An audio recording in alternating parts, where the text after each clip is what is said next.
नमस्ते सभी विद्यार्थियों का BY के कॉलेज ऑफ कॉमर्स नासिक में स्वागत।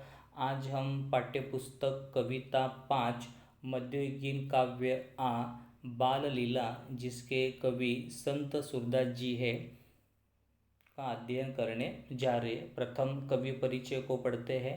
संत सूरदास जी का जन्म 1478 को दिल्ली के पास सीही नामक गांव में हुआ। आरंभ में आप आगरा और मथुरा के बीच यमुना के किनारे गऊ घाट पर रहे। वही आपकी भेंट गुरु वल्लभाचार्य से हुई। अष्टचाप कवियों की सगुण भक्ति काव्य धारा के आप एकमात्र ऐसे कवि हैं जिनकी भक्ति में साख्य, वात्सल्य और माधुर्य भाव निहित है। कृष्ण की बाल लीलाओं तथा वात्सल्य भाव का सजीव चित्रण आपके पदों की विशेषता है। संत सूरदास जी की मृत्यु 1580 में हुई।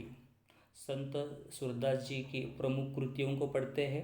सुरसागर, सुर सरावली तथा साहित्य लहरी आदि। काव्य प्रकार। पद काव्य की एक गेय शैली है। हिंदी साहित्य में पद शैली की दो निश्चित परंपराएं मिलती है। एक संतों के शब्द की और दूसरी परंपरा कृष्ण भक्तों की पद शैली है, जिसका आधार लोकगीतों की शैली है। भक्ति भावना की अभिव्यक्ति के लिए पद शैली का प्रयोग किया जाता है। काव्य परिचय। प्रस्तुत पदों में कवि ने कृष्ण के बालहट एवं यशोदा की ममतामयी छवि को प्रस्तुत किया है। प्रथम पद में अपने लाल की हर इच्छा पूरी करने को आतुर यशोदा चांद पाने के कृष्ण हट को चांद की छवि दिखाकर बहला लेती है। चांद को देखने पर श्री कृष्ण की मोहक मुस्कान देख यशोदा बलिहारी हो जाती है।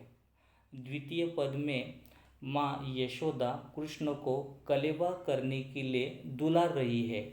उनकी पसंद के विभिन्न स्वादिष्ट व्यंजन सामने रख वह मनुहार कर रही है। प्रथम पद को पढ़ते हैं।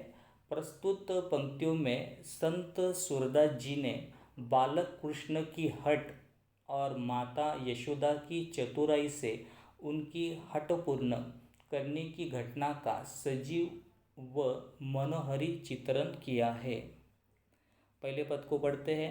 बार बार जसुमती सुध बोधती, आऊ चंद तो ही लाल बुलावे। मधुमेवा पकवान मिठाई, आपुन खे तो ही खवावे। एक बार कृष्ण अपनी माँ यशोदा से चांद को खेलने के लिए मांगकर रोने लगते हैं। अपने लाल को चुप कराते हुए माता यशोदा चंद्रमा से कहती है, हे चंद्र, हे चंदा, तुम आओ, तुम्हें मेरा लाल बुला रहा है। यह मधु, मेवा, पकवान, मिठाई स्वयं खाएगा और तुम्हें भी खिलाएगा। इसलिए यहाँ पे यशोदा मैया कहती है, बार बार जसुमती सूत बोधती। जसुमती का अर्थ यहाँ पे माता यशोदा है। सूत का अर्थ यहाँ पे पुत्र है। माता यशोदा चांद को क्यों बुला रही है? क्योंकि उनका जो पुत्र अर्थात जो बालक कृष्ण है, उसने हट किया है कि उसे किसके साथ खेलना है? चंद्रमा के साथ खेलना है। और इसलिए यशोदा माता चंदा से कहती है कि बालक कृष्ण मधु, मेवा, पकवान, मिठाई स्वयं खाएगा और तुम्हें भी खिलाएगा। हाथ ही पर तो ही लीने खेले, नैकु नहीं धरनी बिठावे। जलबासन कर ले जू उठावित, याही में तू तन धरी आवे।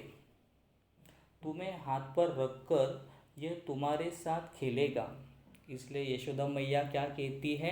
हाथ ही पर तो ही लीने खेले, यह तुम्हें एक क्षण के लिए भी धरती पर नहीं रखेगा। नेकू नहीं धरनी बिठावे। इसका अर्थ क्या होता है कि तुम्हें एक क्षण के लिए भी वो धरती पर नहीं रखेगा। इसके बाद यशोदा माता अपने हाथ में पानी से भरा बर्तन लेकर कहती है, हे चंद्रमा, तुम शरीर धारण कर इस बर्तन अर्थात पात्र में आ जाओ। जलबासन कर ले जो उठावित, याही मैं तू तन धरी आवे। तन यानी यहाँ पे शरीर। तो यहाँ पे यशोदा माता चंद्रमा से कहती है कि तुम्हें क्या करना है, शरीर धारण करना है और इस जल पात्र में आना है। जलपुट आनी धरणी पर राख्यो, गही आन्यो वह चंद दिखावे। सूरदास प्रभु हंसी मुस्काने, बार बार दोऊ करनावे। यह कहते हुए उन्होंने पानी से भरे पात्र को धरती पर रख दिया। शांत जल में चंद्रमा का प्रतिबिंब दिखाई दे रहा था। संत सूरदास जी कहते हैं कि प्रभु श्री कृष्ण चंद्रमा का प्रतिबिंब देखकर बहुत प्रसन्न हो जाते हैं।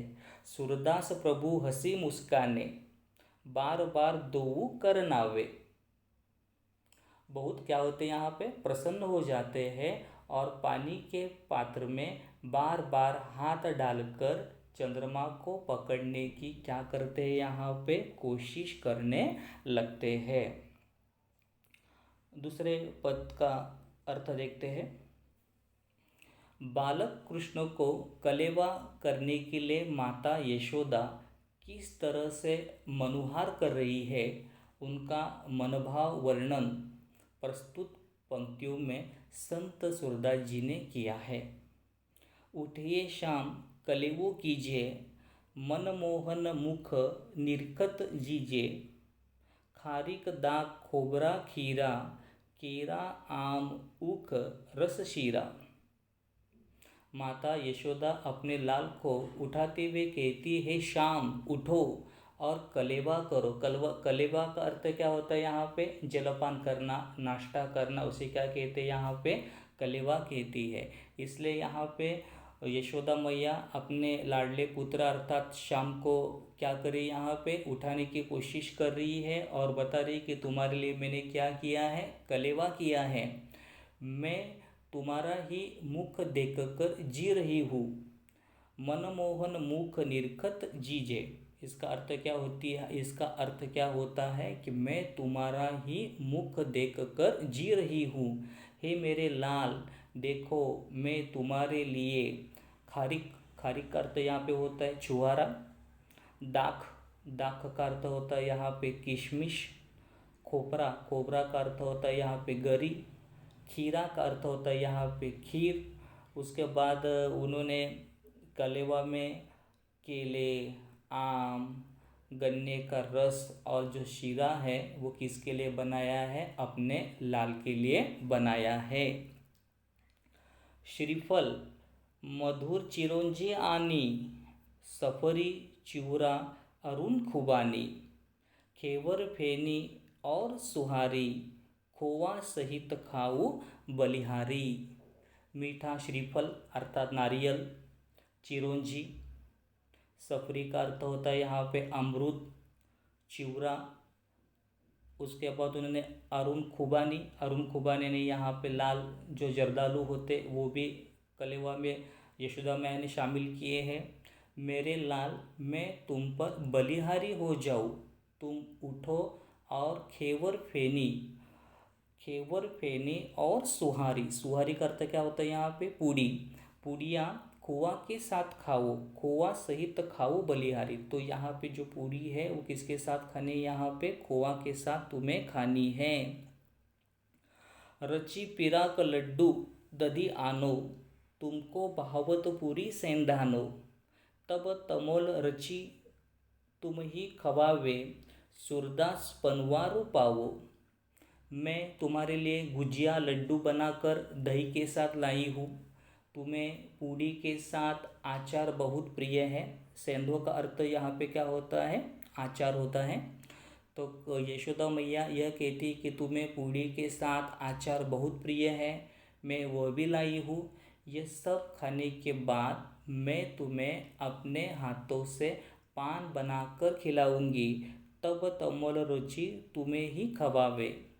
इस पर सूरदास जी कहते हैं कि पान की खिलवाई मुझे भी मिलनी चाहिए, सूरदास पनवारो पावे। शब्दार्थों को देखते हैं।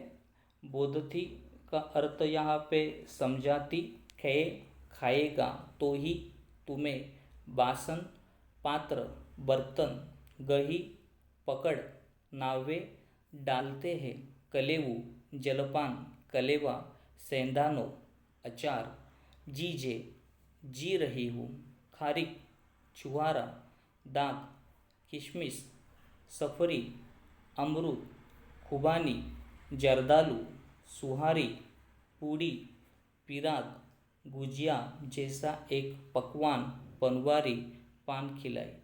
इसी तरह आज हमने मध्ययुगीन काव्य आ बाल लीला कविता का भावार्थ देखा। धन्यवाद।